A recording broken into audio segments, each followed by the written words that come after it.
Welcome to the Life with Joey Calvo Podcast. I'm Joey Calvo. Please support the podcast by going to the Life with Joey Calvo Patreon page, which is in the video description. Give me one moment. There we go.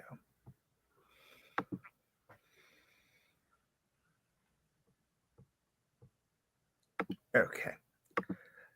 All right. And so our guest today is John Milor. He's an author of 14 published books and mostly known for his pioneer research in the field of Christian Ufology, which we're going to ask about in a minute. So, John, welcome to the podcast. Hey, thank you very much for having me on the show. Okay. And so, explain who John Milor is. Okay. Well, I retired from military service in 2021, so I spent my whole life in the military. I was a chief of cyber operations here in Fresno, California. Mm-hmm. Also, as a side note, I happen to write books on the side, which some would say might have caused me problems in my military career, being that I'm writing about UFOs and whatnot. And but for the most part, I just kind of did that on my own. And the people who knew about it would, hear talk about it. But nobody actually would mock me in public. So it really wasn't a problem for the most part. And the things that I knew that were kind of tiptoeing over the classified into the classified area were things that were never explicitly stated to me that I had to keep my mouth shut about. Mm-hmm. So those things didn't create a problem for me, but that's generally who I am. As for how this came about, this weird genre of books, you wouldn't really find this combination of paranormal stuff and mm-hmm. then Christianity, theology kind of connected. Mm-hmm. From a young age, I was always interested in paranormal things, and I was raised in a home where my mom didn't go to church, and had a general belief in God, and but it wasn't like a huge part of my life until mm-hmm. later. So I really got into the paranormal in my earlier days. I was into ghost hunting, experimented with all kinds of stuff in the paranormal side. And then I had like a vision, a dream when I was 21 years old mm-hmm. that changed everything. I mean, a lot of people become Christian because they get talked into it from a friend or whatever, and they go to a church and they respond to an altar call. Mm-hmm. For me, I was not looking. Directly anyways. I wasn't attending church or anything like that. And I had a dream one night, and I woke up believing. I asked who the invisible person was in my dream. When I woke up, I'm sitting in my bed, and I'm remembering the dream. And rhetorically, I'm just talking to myself, and I'm like, who was that person? I asked this question while sitting there, and the name Jesus audibly answered in my ear, which freaked me out. Mm-hmm. So you hear about these every great once in a while. You hear about people. My great grandmother had a similar encounter, but hers was even more profound than that. Yeah, where your faith comes not from an altar call or something like that, but from something profound that happens to you, where you encounter a manifestation of some sort, and you have no explanation for it. Mm-hmm. So at that point in my life, I took all of this paranormal stuff that really interested me, and I started reading the Bible, and I put all that stuff aside, but then immediately I'm seeing all of this stuff in the Bible that was like, I know what that is. Mm-hmm. The Bible is a very paranormal book. I would have been more interested in it had I known that. And when I talked to Christians about it, they were like, freaking out. Yeah. This was 30 years ago, right? Now the subject of the Nephilim and what they actually were is a common subject now. But mm-hmm. I think part of that is from people like me who've been writing about this stuff. I was among the first, I think, because back 30 years ago, Christians weren't talking about this stuff. And in fact, they just widely labeled it all demonic. Whereas somebody who's a little more open-minded and willing to actually do a deep dive into it and connect the dots, that was a lot more rare, if not non-existent almost. But there were a few people here and there, and then they've gathered over the years. And so now there's this whole genre of which I'm a part, pioneering that, where I can go on podcasts, I can go on secular shows and talk about the Bible from a secular point of view, or I can go on Christian shows and talk about like these paranormal subjects from a Christian point of view and bridge the gap between those two audiences. And it's been kind of interesting. And that's pretty much who I am in a nutshell. Okay. And explain what Christian ufology is. So it's basically connecting the dots of, if anybody's watched the show Ancient Aliens, which is a very popular show on the History Channel, got like over 600 episodes, tons of seasons. What I write about starts there with what they have. And I say, you know what, there's a way to view this same material, but with a Christian perspective. Because they all come in with the underlying premise, which the show's host constantly reiterates, that people from the dawn of time have been seeing these manifestations, and they've been attributing them to gods and whatnot. And they're all wrong because they're all ETs. My point is, they can be ETs and the Bible can still be true. Right. You don't have to throw the Bible out the window. You don't have to throw the creation of humanity and people being made in God's image out the window to understand that aliens and ETs might be the same entities. Right. And there needs to be somebody with a voice in this whole area speaking out for this perspective that is not represented. So that is the gist of all of my research. Yeah. Okay. So what is the in reference to everything that you've gone through during this time, what is the oddest experience you realized as you were doing research? Right. So my stories are endless. Hence, I got 5 books in this that talk about paranormal stuff, and even the books that are not research related, like this one right here. It's sci-fi, right? And sci-fi. These also kind of have a Christian worldview, but they're mixed with paranormal stuff because of my experiences. I've had experiences with astral projection, with ghosts, with seeing and communicating with otherworldly entities.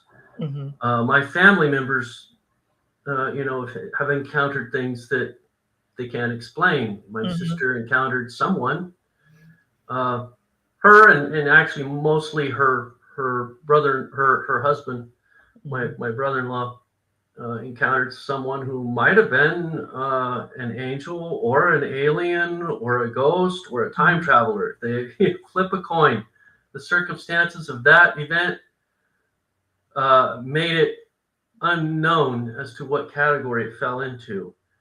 I tend to think that it was an angel who maybe made an accident and walked into the wrong time and place. So if you want to hear that story, I think it was pretty interesting. Okay. All right. So in reference to it, I can bring this out in reference to it.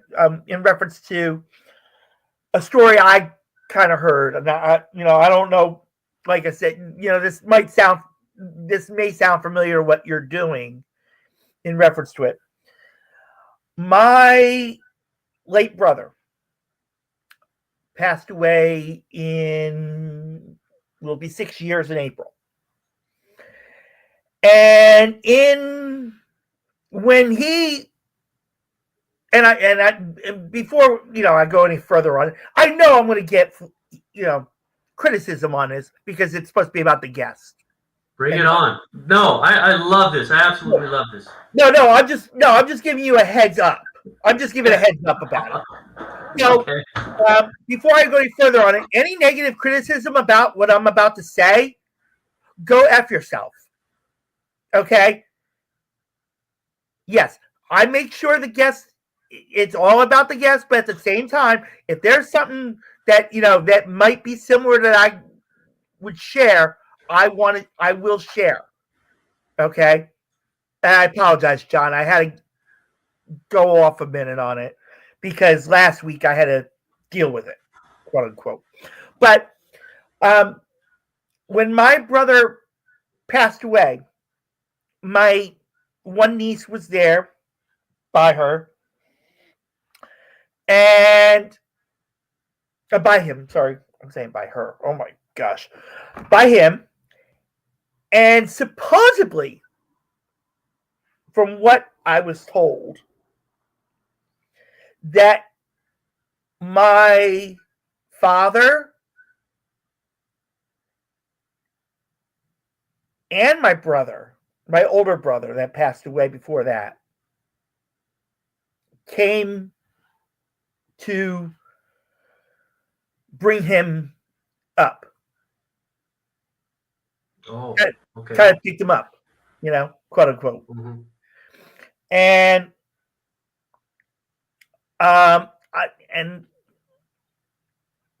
actually, and I've said this on a couple of podcasts in reference to me. In December, I almost thought about committing suicide because I was unemployed. I wasn't sure if I was going to, get anywhere or, be able to manage. And when I went to go confront my thought of ending my life, the first thing I was looking for was my brother and my father coming to Philadelphia on the Delaware River and coming to get me. And of course, thank God that didn't happen because I saw a guy that was walking along the pier, and there's this big, huge, edge, and he slid to the edge of the edge, and when he did that, it just freaked me out, and then I had, some little voices in the back of my head saying, I need to be around. And then I sat down and I was actually speaking to God while I was sitting at the pier in cold weather. I was literally asking, I'm like, well, what do you want me to do? How am I going to do this?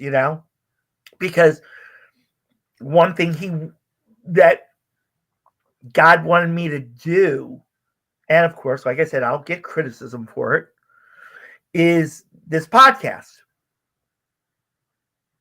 And so, and then the oddest thing happened was when I left and came home. Well, actually, I went to the store to get something, get some food and stuff, to find out one of my classmates had passed away right there, right around that time. And I was like, oh my gosh, I would have been joining them, if I went through with it. And then I found out like a couple days later from a former classmate that person that passed away spoke about me. And I was like, wow. And I think, and then this could be my own belief, in reference to it. I just had that feeling that she kind of said, you know what, don't come up yet. Just like, the voices the little voices in the back that were saying, we need you. I think she was reminding me the other way too. And I just didn't feel it until later on. So, yeah. I mean, I'm not disproving that theory. It was just, I guess that's what I was looking for. Yes. But could you give a better idea of like? Oh, from a biblical concept perspective, the Bible refers to something called a silent cloud of witnesses. As much as we may feel our lives are a private matter, in reality, there's no such thing as privacy. From a natural point of view, you could close the door and everything, and pretty much people, you can live your life and keep people from knowing what's going on. But the reality of the matter is our lives are pretty much an open book to the spiritual realm that is above us. God, angels, and beings that are not quite angels. A lot of them can see down here and see exactly what we're doing all the time. A lot of the Bible even talks about that, what you do in secret will be known, at some point. So that applies in terms of like, it's a good idea to be a person of integrity, but it also applies in a very real and tangible way. I actually talk about that in this book. It's a concept of portals that I believe in a higher realm, not as much in the lower realm. They don't have as much visibility over us up here, but in a higher realm, there's like these windows that can open, and they speak through them. I believe that when we have departed loved ones who do go to the higher place, that they keep an eye on us. And I feel the veil has always been kind of thin for me, and I sense both things above and below all the time. And I believe that I'm always being communicated with. And we hear like these thoughts in our head half the time, and it's this internal dialogue that we got going on. But I think a substantial portion of our internal dialogue is real dialogue with people that have gone on. And the Bible doesn't really make huge clarifications about that in terms of when people go to the other side. We see warnings about divination. You're not supposed to be trying to communicate with spirits and stuff. And in that case, you can open up portals and bad things can happen. But I think in general, when somebody is saved, simply praying and then, your prayers are heard by them and you hear them when they're communicating with you. And especially in a time of crisis like that, I believe God in his grace would allow some of those voices to come through for you. Now, my great-grandmother had an experience that she later in life woke up in the bed in the morning and saw her deceased husband standing at the foot of her bed. He was holding out his hands. And he was young and handsome and in glory, surrounded in light. And he was basically saying, come on, I'm going to take you home. She physically saw him standing there. And she really wanted to go. But he slowly faded away. Then she's like, wow, okay, I must be getting pretty close. So when she ate breakfast with her daughter that morning, my grandmother Ruth, Thelma told Ruth, she said, I'm getting pretty close. I saw a ranch standing at the foot of my bed this morning, asking me to come home. The next day she died. Wow. From a massive stroke. And so my grandmother Ruth had that story to tell. And she's like, some Christians would have a hard time fitting that into their box because they'd be like, well, wait a minute. No, when you go to heaven, you're not supposed to. Well, there's actually really no hard scripture that I know of that says that someone who's in glory in a higher realm can't come down. and visit you. Right. It's not very common, obviously, but it does happen. It even happened with Jesus. Jesus spoke with Moses and Elijah on the Mount of Transfiguration. So that's one example. Now they could draw a line and say, well, wait, Jesus is different. He's in a category by himself. And I'm like, well, is that a rule that you decided to make? Because it certainly happened with my grandmother. And I seriously don't see what the devil is going to get out of my grandfather appearing to my great-grandmother. Right. And, how does the devil glorified in something like that? She was comforted and then she died the next day. And it was kind of like God's way of letting my grandmother know, her daughter, your mother's in glory now. She's with her loved ones. She's with God, and I think that happens. Yeah. Well, as you were explaining about, Jesus coming down and actually speaking to Moses and Elijah, I'm thinking about God and the burning bush speaking to Moses. Right. And so it was to Jesus when he was alive. He took the disciples up on the Mount of Transfiguration, and Moses and Elijah came down from heaven to visit him when he was here bodily alive. Yeah. So they had passed on. But the earlier example is when Moses was physically alive and Jesus came down in the burning bush and visited Moses. And then later in Exodus, he was actually on top of Mount Sinai. And there's this really interesting scene that's described as sort of like a landing port with this emerald pavement and of glory. And the Israelites were invited up to there. 72 elders ate a meal with God and Moses. And it sounded like a divine manifestation where you had this giant cylinder that was floating around with Israel over the desert for 40 years. That was an angelic vehicle. And it was helping Moses to do these miracles. So my understanding of scripture is sort of sci-fi-ish, but I see absolutely no problem with angels using technology. The Bible's very clear that they do. Angels have chariots. Right. They're not unlimited beings. They can't they're not God. They use technology. Okay, so what? So what? They use technology. They also have powers. They can do things that we can't. Or we can, but they're innate abilities. They haven't been unlocked yet. But bottom line is, I still believe that that's God. I still believe that was the pre-incarnate Jesus that came down and visited with mankind there on top of Mount Sinai. And a really cool scene unfolded. And for me, it reads kind of like a Star Wars thing, where you have these beings from another world and, the king comes to visit this planet. The king of the universe, and talk about things that are going on and big stuff that's gonna go down with Israel in the years to come. And some of these things are,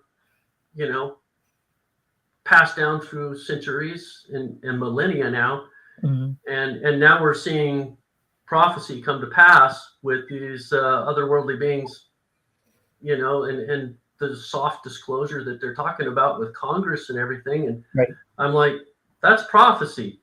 The more I studied this phenomenon in the Bible, the more I started seeing its links directly to end times prophecy. And there's a lot of it. Right. So that's what I was going to ask you. Do you see that what's going on now today in the world is reflecting on the Bible? Exactly. Absolutely. I've always felt that in my gut. I just couldn't put my finger on it. And, and at first, when I saw these connections, I was kind of like most Christians when they think of ETs and stuff, they think, oh, this is some kind of a demonic deception. But then I had to back up and look at it, in the full context, because the Bible talks about good guys. There's Ezekiel's wheel. Ezekiel was a good guy. Those were angels that visited him. And what is described in Ezekiel chapter 1 and 10 is wheels within wheels, Yep. It's basically a flying saucer when you turn it this way. And Right. when you turn it this way, in my book, I describe how this is an exact description of what he described. Mm-hmm. Even to the point of mentioning beryllium at the base of this thing, which is a heat-resistant metal that we use in rocket nozzles nowadays. Mm-hmm. And that's actually in the Bible more than 2,000 years ago in the book of Ezekiel. And you have this giant cylinder floating in the sky over Israel and all these miraculous things. And it fed the Israelites in the desert for 40 years. Mm-hmm. So those are good guys. Yeah. But then the Bible talks about bad guys. And then Jesus said in the end times, it would be like the days of Noah. Right. And if you really want to read some weird stuff, read Genesis chapter 6. And it's talking about these hybrid human angels, these angelic beings known as the Watchers, the sons of God, B'nai Elohim in Hebrew, came down and mated with humans. So they were fallen angels. They're not supposed to do that, but they did. And they had these hybrid children that were horrifically evil. And that marks that time in history. And Jesus said, as it was in the days of Noah, so shall it be in the days of the coming of the Son of Man. So he highlighted this time in history when this weird stuff was going on. And what are we seeing these days? Alien abductions. And they always have some kind of genetic tinkering going on, right? Same stuff that was going on back then, more than 2,000 years ago. That was days of Noah. So that was a long time ago. Yeah. And now we're seeing it again, a reemergence of this. Okay.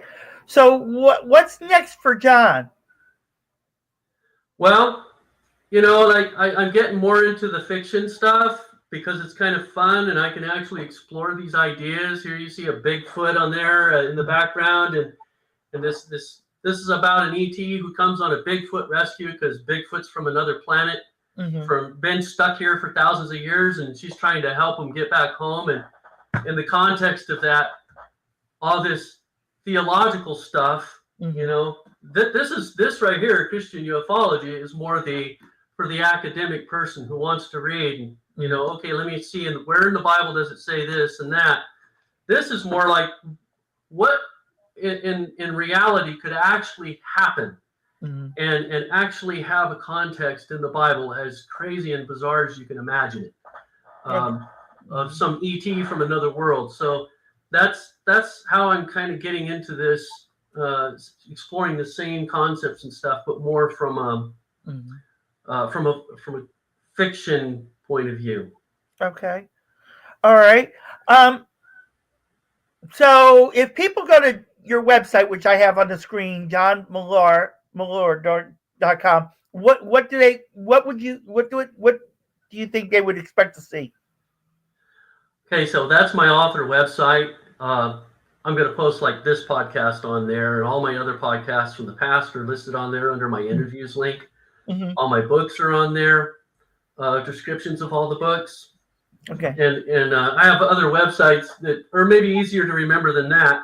Yeah. Like ChristianUfology.com. That's this one. Yep. TheStrongDelusion.net, AliensAndTheAntichrist.com. So I have multiple landing pages for various books, but this is my main author page, and it's got book trailers and graphics, and I got a blog with articles and all that kind of stuff, and of course my email address, because anybody that is interested in reading any of my books, and you can't afford it, well, if hopefully you have an Amazon account, I could email you a copy of my book, and in exchange for an Amazon review, I'll do that any day. Okay.